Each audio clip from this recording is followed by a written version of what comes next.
Vamos a abrir nuestras Biblias en 1 de Pedro 2.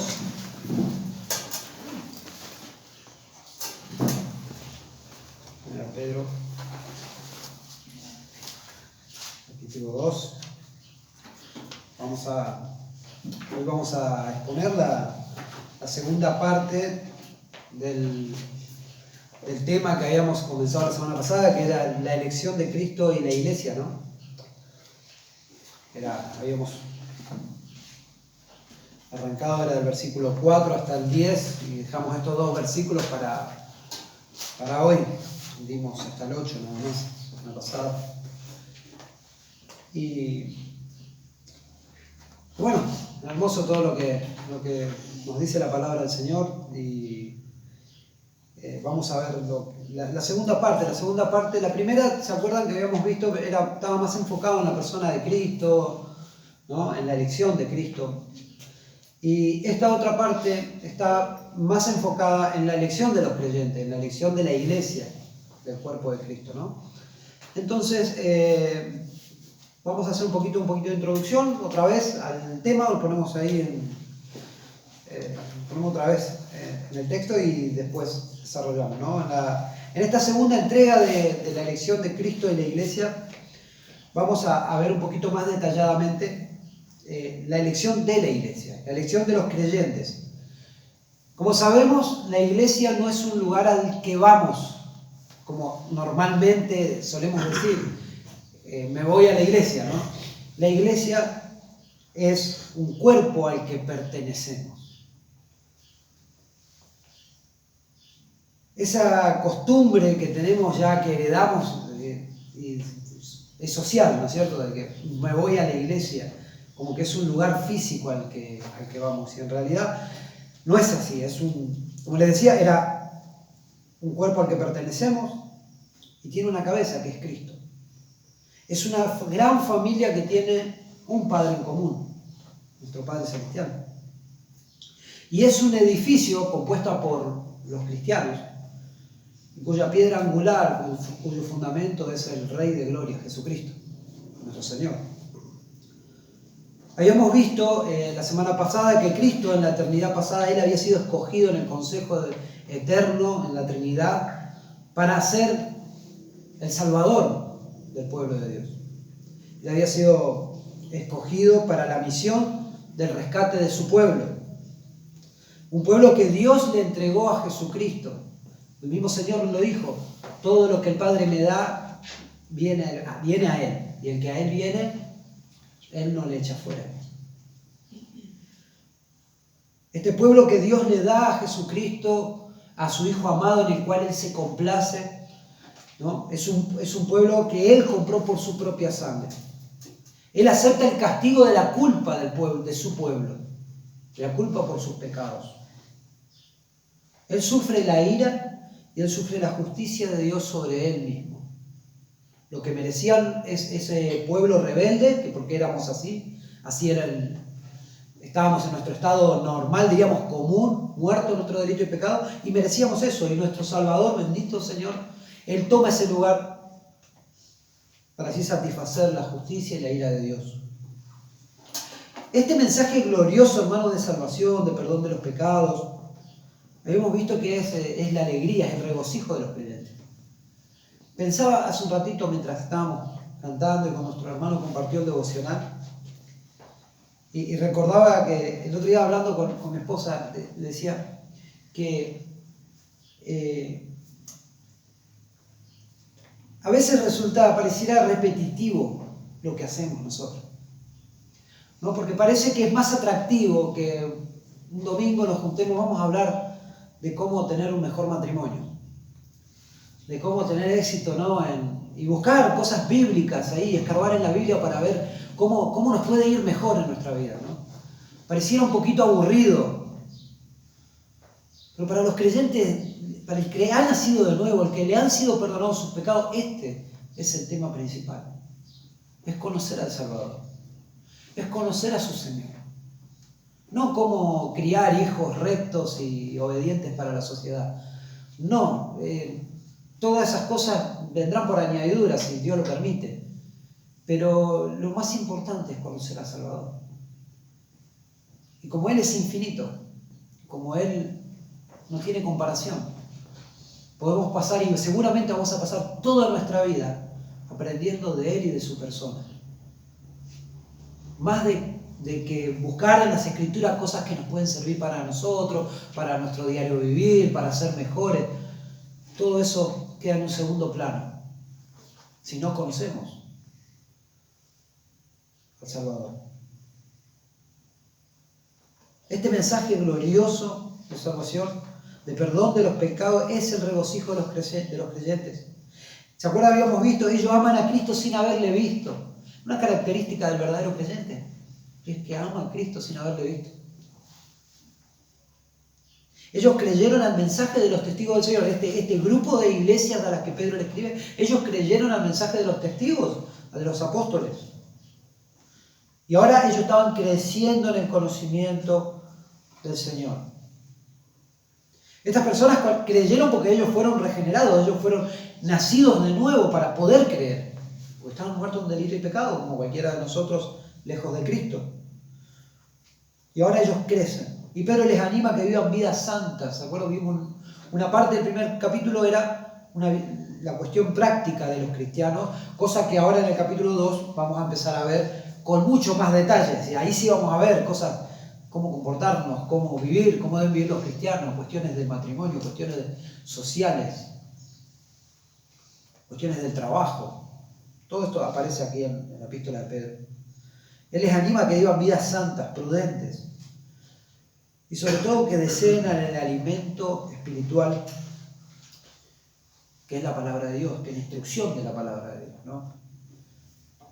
Pensaba esta semana en mis hermanos con los que pude charlar y las dificultades que están teniendo para poder reunirse. Por la gracia de Dios nosotros podemos hacerlo, y sin embargo hay muchas personas que no, teniendo todo para poder ser instruidos y alimentados, ¿no? Hay mucha tibieza todavía, muchos corazones. El Señor nos despierte, que podamos amarle sin haberle visto y desear como niños la leche espiritual no adulterada, la palabra de Dios. Él contrasta la realidad de los creyentes con la de los incrédulos. Así termina la vez del versículo 8. Aquellos que rechazan el mensaje del Evangelio.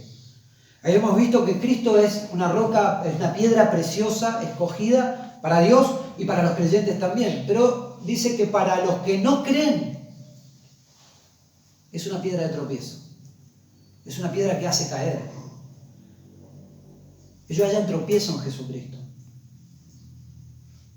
Siempre, hermano, debemos tener en cuenta algo, y esto quiero que en esto, a modo de introducción todavía, pero que prestemos un poquito de atención a esto. Hermano, un incrédulo no justamente es una persona que vive abiertamente en pecado. O sea, no es una mujer o un hombre que vive desfachatadamente pecando. Muchas veces el incrédulo es alguien que es muy religioso. Es alguien que le gusta la religiosidad. Es alguien que es moralista. Pero la característica de este tipo de incredulidad es que ellos confían en sí mismos. Pedro dijo algo muy, muy puntual hoy. No se trata de que confiemos en nosotros mismos, en nuestras propias fuerzas, sino en el objeto, es Cristo. Hermanos, tropiezan en Cristo. El incrédulo tropieza en Cristo, ¿sabe por qué? Porque Cristo hiere su orgullo. Y eso es lo que ha hecho el Señor. El Señor ha despedazado nuestro orgullo allí en la cruz. Nosotros, ¿qué tenemos para ofrecer a Cristo? Nada. El incrédulo, que siempre es religioso, porque todos somos religiosos, todos creemos en algo. Hasta aquel que dice que cree en sí mismo, también está creyendo en algo, está ejerciendo un tipo de religión. En Cristo despedaza el orgullo del hombre. Cristo ofende el orgullo, Cristo ofende el amor propio, cosa que está tan de moda hoy, ¿no? Por eso tropiezan en Cristo, porque Cristo los ofende. Al Señor no lo crucificaron luego, después de predicar el sermón del monte, sino después de exponer a los fariseos. Eso era lo que los volvía. El mismo Señor le decía, ¿por qué buena obra me van a acusar? ¿No es cierto? ¿De qué lo podían acusar al Señor? De nada. Él es la piedra que desecharon los hombres. En cambio, para los que creen, para la iglesia, para el pueblo de Dios, Él es precioso. No importan los otros temas. No importa los negocios, no importa hasta la familia a veces dejamos de lado, porque Jesucristo es más importante. Y el Señor mismo lo dijo, el que no dejare padre, madre, hijo, casa, por causa de mí, no es digno de mí. Aquel que pone en su corazón otra cosa que no sea Cristo, no es digno de Cristo. Vamos a leer versículos 9 y 10. Dice, capítulo 2, versículo 9, dice, mas vosotros sois linaje escogido, real sacerdocio, nación santa, pueblo adquirido por Dios para que anuncie la virtud de aquel que os llamó de las tinieblas a su luz admirable. Vosotros que en otro tiempo no erais pueblo, pero ahora sois pueblo de Dios, que en otro tiempo no habíais alcanzado misericordia, pero ahora habéis alcanzado misericordia. Tan orar. Señor, te damos gracias por este tiempo que vamos a estudiar, estos dos versículos tan hermosos, Señor, tan preciosos. Te pedimos que tú nos ayudes, que tú nos des, Señor, la gracia, tú nos asistas con tu Espíritu, Señor. Obra en nuestros corazones, te lo pido, Señor. Obra en nuestras vidas, Padre. Bendice, Señor, este tiempo y que tu palabra haga efecto, Señor, en nuestros corazones. Te lo pedimos en el nombre de Jesús. Amén.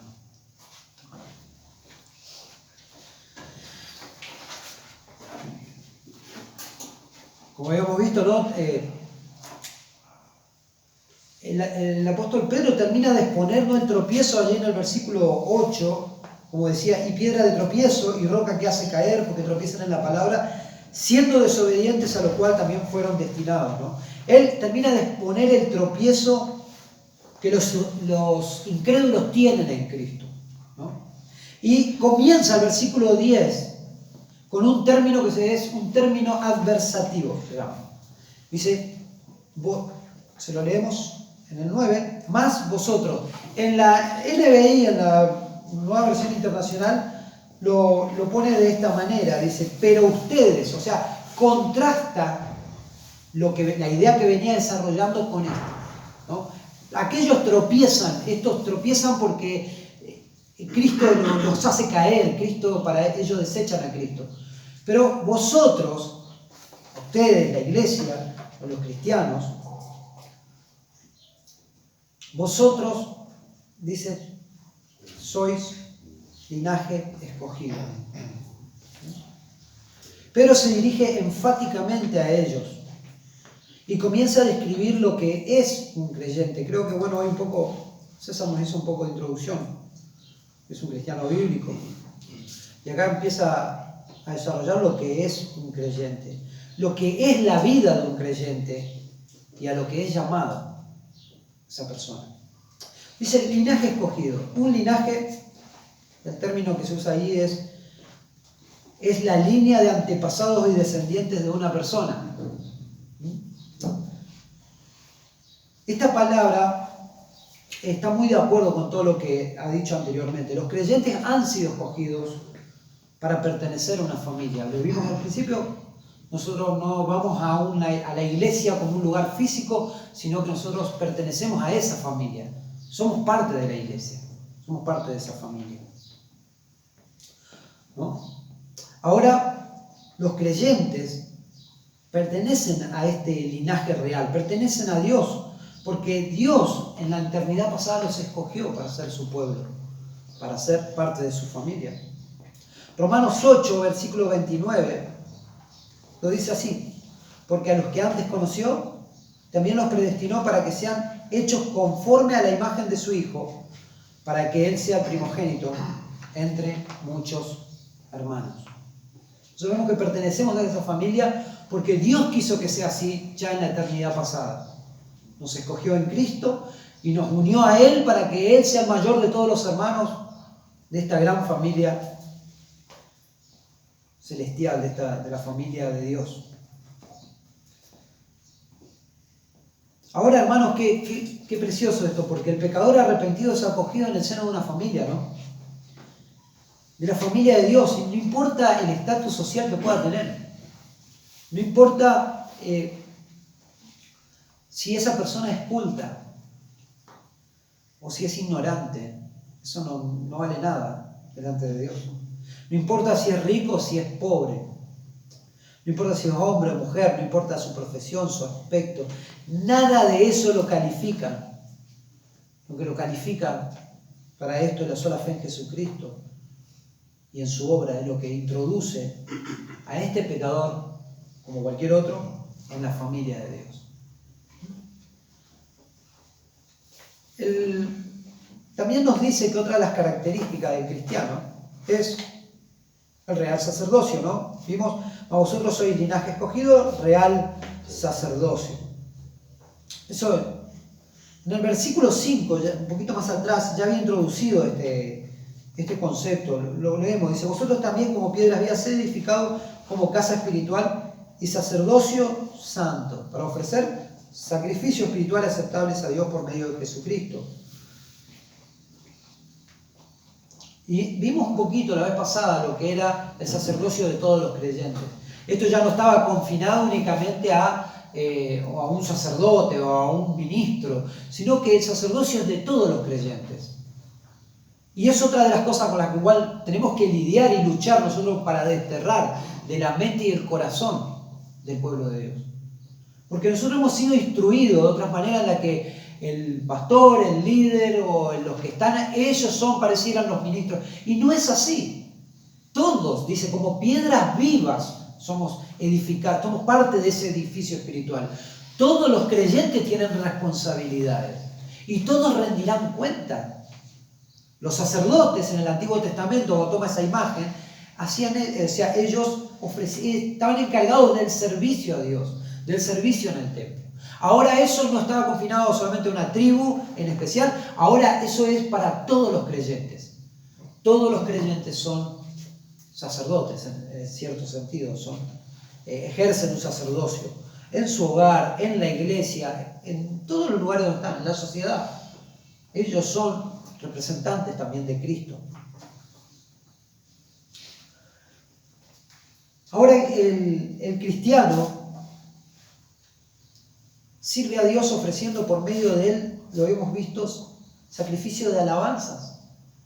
Es una persona que continuamente está bendiciendo a Dios, que él está continuamente, como se dice el dicho vulgar, no sé, todo el día con el Jesús en la boca. Pero realmente el cristiano está todo el tiempo así. El verdadero creyente tiene en mente todo el tiempo al Señor.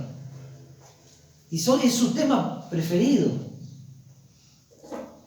Y yo les pregunto, mis hermanos, ¿cuánto tiempo usted pasa recreándose en el Señor? ¿Cuánto pasa hablando de Cristo? ¿Le interesa hablar de Cristo? ¿Habla con su familia de Cristo? ¿Le interesan las cosas espirituales? ¿Le interesan las cosas de la Biblia, de la revelación de Dios, que nos habla de Cristo? Porque no es una percepción sensorial Cristo, es una revelación que viene a través de su palabra. Es una persona que conocemos a través de la palabra y a través de la comunión también, unos con otros, animándonos, exhortándonos. Fruto de labios que confiesan su nombre. El servicio mutuo entre los creyentes, las buenas obras, hermanos, habíamos visto que es olor fragante delante de Dios. ¿Cuánto servicio nosotros prestamos para con los hermanos? Esos son los sacrificios que Dios quiere. Eso es lo que Dios recibe como olor fragante. Como esos sacrificios del Antiguo Testamento que subían con aroma delante de Dios, que eso a Él le producía placer. Y bueno, nosotros debemos, a través de las buenas obras, ejercer nuestro sacerdocio como creyentes. Ahora, hermanos, los cristianos, otra de las cosas también, les decía, por eso tenemos que hay muchas cosas que tenemos que sacar de nuestra mente, muchas malas enseñanzas que nosotros tenemos. Como un ejemplo, que hay cosas que son del mundo o seculares y hay cosas que son sagradas. Para el cristiano todo es sagrado. Todo lo que hace es un servicio a Dios. Su trabajo es un servicio a Dios. Su servicio en la iglesia, su servicio en el hogar, todo es para la gloria de Dios. Lo que hacemos lo hacemos para el Señor y buscamos que Él sea glorificado en todo lo que hacemos. Y eso nosotros en esto nos debemos ejercitar. Porque nosotros acarreamos de nuestra antigua vida y de nuestra sociedad y del mundo que nos presiona de ese lado, costumbres que no son cristianas. Ahora, como nos dice Colosenses 3, versículo 17, y todo lo que hacéis, sea de palabra o de hecho, hacedlo todo en el nombre del Señor Jesús, dando gracias a Dios Padre por medio de Él. Y es la manera. No se trata de hacer solamente cosas en la iglesia, sino de una vida continuamente viviendo para el Señor. Viviendo para Él, dando gracias a Dios, dando gloria a Dios, pidiendo al Señor oportunidades para poder servirle. Oportunidades en el trabajo, con compañeros, con, no sé, lo que usted se desarrolle su actividad, aprovechando el tiempo. No perdiendo el tiempo en cosas vanas. Cuando nos reunimos con otros hermanos, ¿cuáles son nuestras charlas? ¿Cuáles son nuestras preocupaciones allí? Es Cristo. Pensemos en eso, hermano. Por ahí nuestras charlas son más de otras cosas de este mundo, todo el tiempo. Y ya creo que tenemos bastante de este mundo. Ya creo que tenemos bastante en nuestras vidas de este mundo. Necesitamos más de Cristo. Necesitamos más del Salvador. En el Antiguo Testamento los hombres se acercaban a Dios por medio de las formalidades externas, ¿no es cierto? Las figuras que Dios había ordenado. Y el sumo sacerdote era el mediador entre el pueblo y Dios. Ahora nosotros nos acercamos al Padre por medio del gran sumo sacerdote, por medio de Jesucristo. Ahora, hermanos, ustedes y yo podemos venir confiadamente a Él. Podemos venir confiadamente a la presencia de Dios por medio de Jesús, el sumo sacerdote y rey. Por eso esto es un real sacerdocio de los cristianos. De ahí que proviene que nuestro sacerdocio es real. Porque estamos unidos a Cristo y Él es el sacerdote rey. Por eso dignifica de esa manera el sacerdocio de todos los creyentes. Nos dice en el mismo versículo, estamos todavía en el 9, nación santa, pueblo adquirido por Dios. Dentro de la membresía de este conjunto de iglesias a los que Pedro le habla, había judíos y gentiles. Había judíos y gentiles. Y él no está utilizando el lenguaje bíblico del Antiguo Testamento para referirse a los creyentes. Dios, desde la antigüedad pasada, hermano, ha reclamado para sí un pueblo entre todas las naciones. No es nada nuevo esto que nosotros estamos viviendo. Dios siempre reclama para Él un pueblo. Una nación, hermano, está formada por ciudadanos que residen en determinada zona y que obedecen estatutos, reglamentos, que se esfuerzan por el bienestar de su sociedad. Los ciudadanos de una nación santa, sin embargo, tienen sus características comunes por medio de Jesucristo. Pedro describe al pueblo de Dios como una nación santa, lo que significa que sus ciudadanos han sido apartados para el servicio de Dios. Esto vemos que no es nada nuevo, le decía. Vamos a Éxodo, puede buscar si quieren su Biblia. Éxodo 19, versículos, vamos a leer el 5 y 6.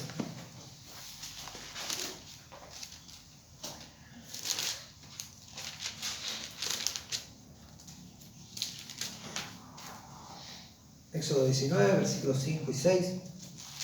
¿Tenemos? Dice: ahora pues, si diereis oído a mi voz y guardareis mi pacto, vosotros seréis mi especial tesoro sobre todos los pueblos. Porque mía es la tierra, y vosotros me seréis un reino de sacerdotes y gente santa. Estas son las palabras que dirás a los hijos de Israel. Vemos la comparación es idéntica prácticamente, ¿no? Ahora, hermanos, no es la nación étnica, no es el Israel geográfico, sino a la que Dios llama a su pueblo, sino a la iglesia, a los redimidos, al pueblo de Dios, aquel pueblo que Él compró por su sangre. Efesios 2, versículos 14 y 15 dice así: porque Él es nuestra paz, que de ambos pueblos hizo uno, derribando la pared intermedia de separación, aboliendo en su carne las enemistades, la ley de los mandamientos expresados en ordenanza, para crear en sí mismos de los dos un solo y nuevo hombre, haciendo la paz. Ya no es la nación étnica, sino a todos los que el Señor llamó en Jesucristo, a todos los que llamó en la persona de su Hijo. Apocalipsis 5, versículo 9 también lo dice así: y entonaban un cántico nuevo que decía: digno eres de tomar el libro y de abrir su sello, porque fuiste inmolado, con tu sangre redimiste para Dios gente de toda raza, lengua, pueblo y nación. Cuando vemos todas estas cosas y que la Biblia habla de esto de nosotros, habla esto de los cristianos, ¿no? Hace un poco que se nos infla el pecho, ¿no? Hace un poco que nos sentimos privilegiados, favorecidos. Sin lugar a dudas, somos las personas, los cristianos, somos las personas con más suerte en el mundo, por así decirlo. Pero hermano, esto no significa que esto sea para nuestra recreación solamente, para que nosotros nos recreamos en estas cosas y para que nuestro orgullo se eleve, creernos mejor que otras personas. La elección de los cristianos tiene un propósito y ese propósito es eterno. El papel de estos individuos en el tiempo y espacio que les toca vivir es totalmente relevante y trascendental. Nos dice ahí el mismo versículo. Vamos. Pueblo adquirido por Dios, ¿para qué? Para que anunciéis las virtudes de aquel que os llamó de las tinieblas a su luz admirable. Hermanos, se trata del Salvador, se trata de Jesucristo y no se trata de nosotros. Nuestra elección es para la gloria de Dios. Ahora los cristianos anuncian estas virtudes.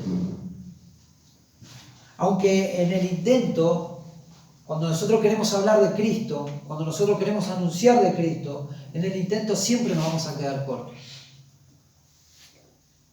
A veces uno entra en cierta desesperación porque uno no sabe hacer cómo comunicar algo que es incomunicable, por decirlo.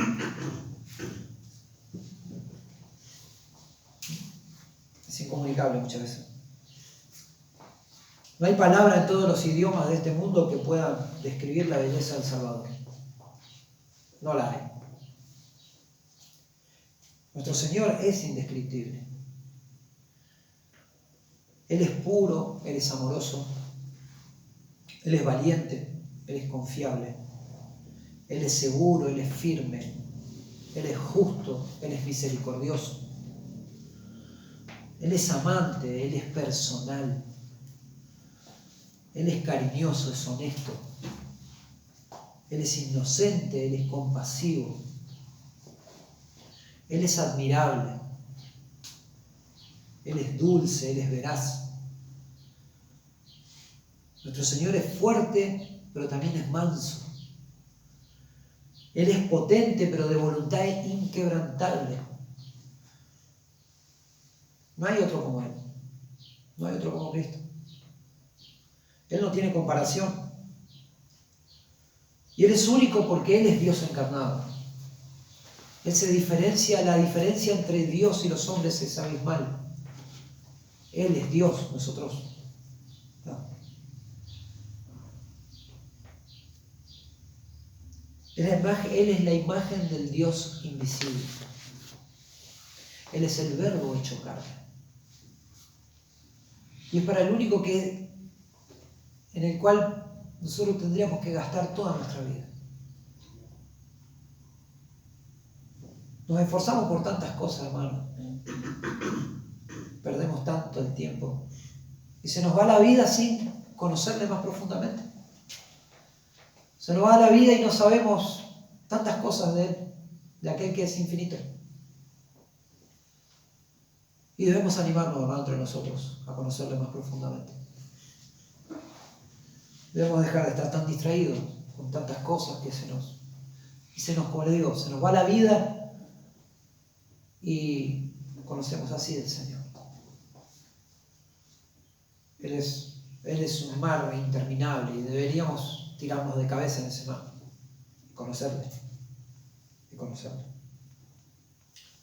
Dice que nos llamó de las tinieblas a su luz admirable. La Escritura declara que todos los hombres del mundo están en tinieblas, están en la oscuridad. Es más, que están muertos en delitos y pecados. Juan 3, versículo 18 dice que en Él cree no es condenado, pero el que no cree ya ha sido condenado porque no ha creído en el nombre del unigénito Hijo de Dios. Y esta es la condenación, que la luz vino al mundo y los hombres amaron más las tinieblas que la luz, porque sus obras eran malas.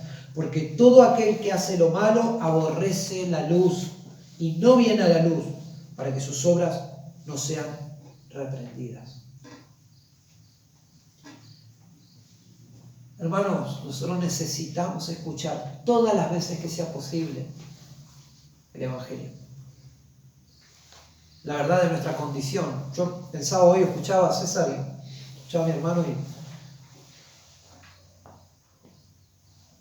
si entra alguien liberal nos va a decir, pero qué legalista que son ustedes. Todo el día hablan de la condición del hombre, del pecado y de que Cristo murió por los pecadores y eso ya lo sabemos. Pero se ve reflejado en nuestras vidas que ya lo sabemos. Se ve reflejado en nuestras vidas de que ya no vivimos más en las tinieblas. Necesitamos repetirlo cuantas veces sea necesario, hermano. Porque nuestra inclinación es amar las tinieblas. Es ocultarnos de Dios, ir al oscuro. Y Él es luz. Y cuando venimos a Él, nuestras obras se van a ver. Y se va a ver nuestra realidad. Pero necesitamos ir al Señor. Necesitamos. Él es el que nos llamó de las tinieblas a su luz admirable. Dios, hermano, llama a su pueblo de una total oposición hacia Él. Y así era como estábamos. Estábamos en una total depravación humana. En una total inhabilidad. No queríamos venir a Él, pero tampoco podíamos. Y ambas cosas son condenables. Ambas cosas son condenables. Cuando Dios obra, hermanos, en un hombre, ocurre un verdadero milagro. Un verdadero milagro ocurre. Este estaba muerto y ahora resucita. Juan 1, versículo 5 dice, la luz en las tinieblas resplandece y las tinieblas no prevalecieron contra ella. Y esto, hermano, es el deseo nuestro cada vez que podemos anunciar el Evangelio, cada vez que podemos predicar, es que esa luz resplandezca en la vida de los oyentes.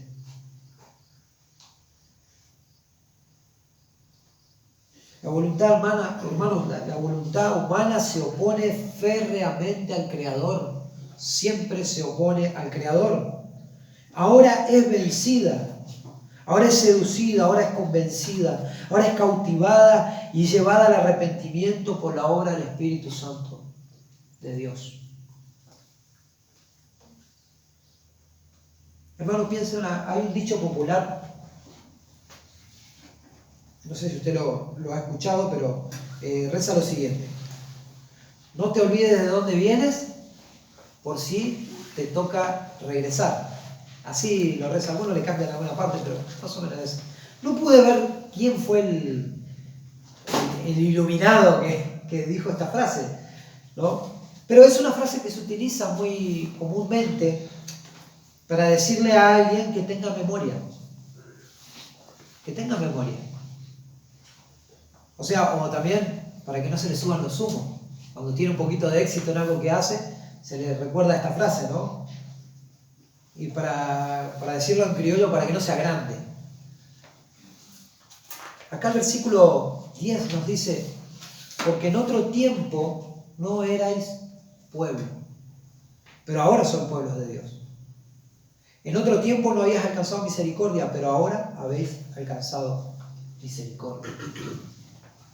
Vamos a ir al libro de Oseas.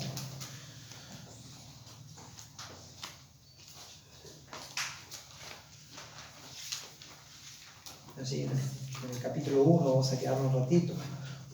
Porque Pedro está citando, o está teniendo en mente, dos pasajes o dos partes de la profecía de Oseas, ¿no? En el versículo 9 del capítulo 1 dice, y dijo Dios, ponle por nombre Lo-Ammi, porque vosotros no sois mi pueblo, ni yo seré vuestro Dios.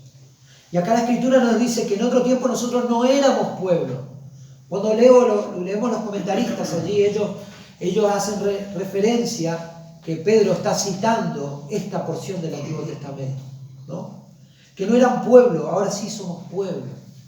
Esto era parte de la condenación, cuando Dios le había mandado a Oseas que tome a una mujer ramera, a Gomer.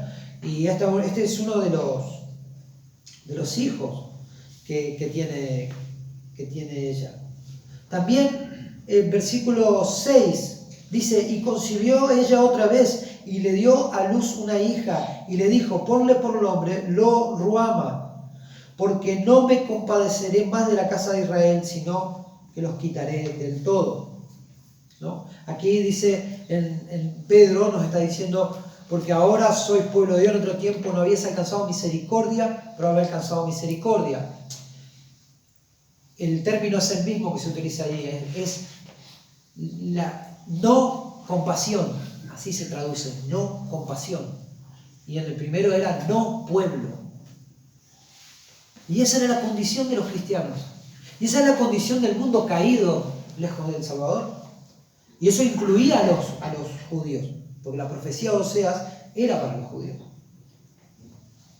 Que ellos sean pueblo de Dios étnico no significaba nada si no se habían vuelto a Dios.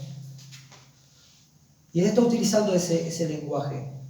Ellos, judíos y gentiles, estaban en esa condición. Y nosotros, usted y yo también, estábamos lejos de Dios. Como nos dice la Escritura, lejos de las promesas, lejos de ser pueblo de Dios, apartados totalmente de Dios. Estábamos lejos de Cristo, sin misericordia. Y solo nos aguardaba el juicio de Dios, el cual van a enfrentar todos los hombres que no estén en Cristo. Siempre debemos recordar algo. Estamos hablando de la elección de la iglesia, la elección de los creyentes. Seguimos hablando de eso porque es el tema que atraviesa toda la epístola casi. Todos los hombres van a recibir, hermanos, justicia de parte de Dios. Ninguno va a recibir injusticia. Todos recibirán justicia, ninguna injusticia. Pero por su preciosa y grande bondad, hermano, Dios otorga a algunos misericordia, la cual Dios no está obligado a dársela a todos, porque la misericordia Él la da voluntariamente. La misericordia, Dios no está obligado a darla. Él da misericordia. Todos son culpables, todos merecen lo mismo, justicia. Pero a algunos Él le otorga misericordia, y ese es el pueblo de Dios. Y Él sigue siendo justo porque hay alguien que paga por la culpa de ellos. Hermano, no fueron tus buenas obras, no fue la fe, porque la fe no se te cuenta como una obra salvífica. Somos salvos por la gracia de Dios, somos salvos según su grande misericordia. Y Él nos capacita con la fe para creer. Hermano, no es el hecho de que vos seas más inteligente que otras personas, la cual haga que vos hayas venido a Cristo. Usted y yo no somos especiales. Hermano, en estos días en los que el culto al hombre moderno está por las nubes, se deja a Dios afuera porque usted mire, a la noche pongo un ratito la tele y vean los canales de noticias, están todos los predicadores, son todos de nuestra ciudad casi. Yo no sé, parece que no hay otros en todo el país, pero son todos acá en nuestra ciudad. Hermano, el culto al hombre que hay es impresionante. El culto al hombre.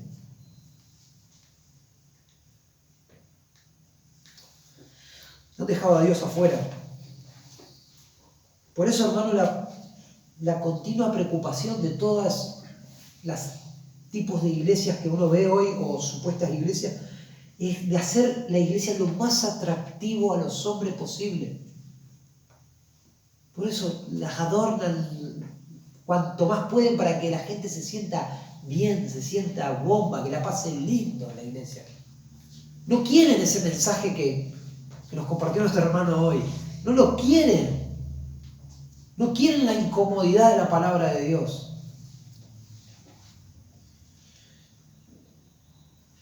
Hermano, muchas veces nosotros luchamos, y a veces lo hablo con algunos hermanos, luchamos con el mensaje tradicional, ortodoxo, bíblico, el mensaje doctrinal. Sabemos que si nosotros nos podemos hablar algunas cositas más light o más prácticas, mucha gente más vendría a la iglesia. Se sentiría más cómoda. Estaríamos ayudándole a solucionar sus problemas. Pero hermanos, cosas como la elección, cosas como la justicia de Dios, la doctrina bíblica, esas son cosas que realmente le dan aplomo al verdadero creyente. Esas son las cosas que realmente le dan verdadero sustento al creyente. Ese es el verdadero alimento espiritual que nosotros necesitamos. Sin lugar a duda, hermanos, los creyentes fueron escogidos en Cristo y fueron escogidos para un trabajo trascendental. Ustedes, yo, los creyentes de todas las épocas, fuimos elegidos para un trabajo que trasciende nuestras vidas. Nuestras buenas obras perdurarán por la eternidad y usted y yo fuimos llamados para anunciar las virtudes de Cristo, su gloriosa encarnación, su vida impecable, su muerte sustitutoria, su poderosa resurrección y su inminente regreso. No se trata de cuán lindo o cuán divertido parezca. Es lo trascendental de este mensaje. Venía a la iglesia que todo va a estar bien, que se van a solucionar tus problemas y... No, ese no es el mensaje. El mensaje es Cristo. Porque todos los hombres del mundo, todos estamos de cara a la eternidad. Estamos de cara a la eternidad. Y cuando menos nos demos cuenta, va a haber un grupo despidiéndonos. Va a haber un grupo despidiéndonos. Así que tomemos con seriedad el Evangelio. Tomemos con seriedad el animarnos unos a otros. Tomemos con seriedad nuestra elección. Nosotros fuimos elegidos para esto, para anunciar las virtudes de aquel que nos llamó de las tinieblas a su luz admirable. No fuimos elegidos para otra cosa, no fuimos elegidos para ser parte de un buen grupo de amigos y nos juntamos y comemos y la pasamos lindo y todo. Para eso fuimos elegidos. Hermanos, también rogamos a todos los hombres, ¿no?, que se reconcilien con Dios. Hoy es el día de salvación, no mañana, no pasado. Y esa es la función de la iglesia. Si fuimos escogidos en Cristo es para eso. Así que trabajemos en esto, hermano. Trabajemos en esto, trabajemos en el conocimiento de nuestro Señor. Tirémonos de cabeza en el mar de su inmensidad, de su hermosura y conozcámosle. Y animémonos, somos piedras vivas uno con otro. Anime a su hermano. Anime a su hermano. Trabaje para su hermano, sirva a su hermano. Sirvamos también a nuestra sociedad que tanto necesita el mensaje del Evangelio, aunque eso resulte en nuestro desprecio personal. Pero no importa. Hermano, el mejor servicio que podemos prestar al Señor, por más que nosotros seamos ignorados, es que Él sea glorificado. No lo hacemos para que nosotros, la gente nos aplaude y diga, qué bueno, que ustedes son de sana doctrina, qué bueno, qué bíblico que son ustedes. No importa eso. Lo que importa es Cristo. Lo que importa es el Salvador, no nosotros. No nuestra iglesia local en el sentido de que bien aceptada pueda estar. Tal vez no lo sea, tal vez pasemos toda nuestra vida y somos los desconocidos siempre. Lo importante es que el Señor sea glorificado y su pueblo que sea edificado y conozca al Salvador. ¿No? Me parece que terminamos orando juntos.